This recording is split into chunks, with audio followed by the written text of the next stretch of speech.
Doctor Mohammad Yunus sir ৭ মাসেই সমাধান করে দিয়েছে, যেটা একটা অনেক বড় সমস্যা ছিল বাংলাদেশে, রোহিঙ্গা ইস্যু।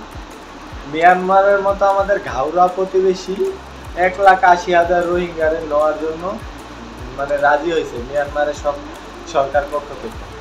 পরে আবার ৭০,০০০ নেওয়ার জন্য এনআইডি চেক চলতেছে। একটা ঘাওড়া প্রতিবেশীরে সুজা করতে পারছে ডক্টর মোহাম্মদ ইউনূস স্যার। কিছুদিন পর এখন আর ওই যে মিয়ানমার থেকে বর্ডারে এসে ওই যে মোটর শেল করার শব্দ পাওয়া যায় না চট্টগ্রাম এলাকায়, খালি নিউজ মিডিয়ায় আছে। আবার আমাদের নরেন্দ্র মোদীর মতো ওয়ার্ল্ড পাওয়ারফুল ব্যক্তিরাও কিন্তু লাইনে আনতে পারছে ডক্টর মোহাম্মদ ইউনূস স্যার। বাংলাদেশ স্বাধীনতার পর সর্বোচ্চ ক্ষমতায় আছে এখন, এই পাওয়ারটা আমরা অনুভব করতেছি।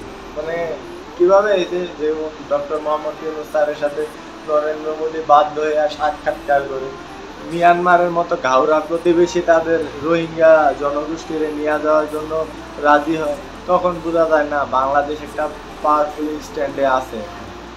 ঠিক আছে, আরেকটা আমরা চাই, আমি সাধারণ মানুষ, নির্বাচন আমার কোনো দরকার নাই।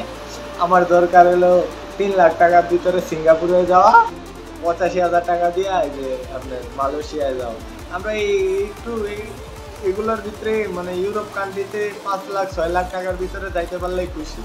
রাজনীতি কে করবো করো, নির্বাচনের দরকার নাই। ডক্টর মোহাম্মদ ইউনূস স্যার আপনার জন্য ৫ বছর। আরেকটা কথা শুনতেছি, ডক্টর মোহাম্মদ ইউনূস স্যার নাকি বলে এই রোহিঙ্গা ইস্যু নিয়ে আবার নোবেল পাইতে যাইতেছে। দিল্লু মালদে, ধন্যবাদ আপা।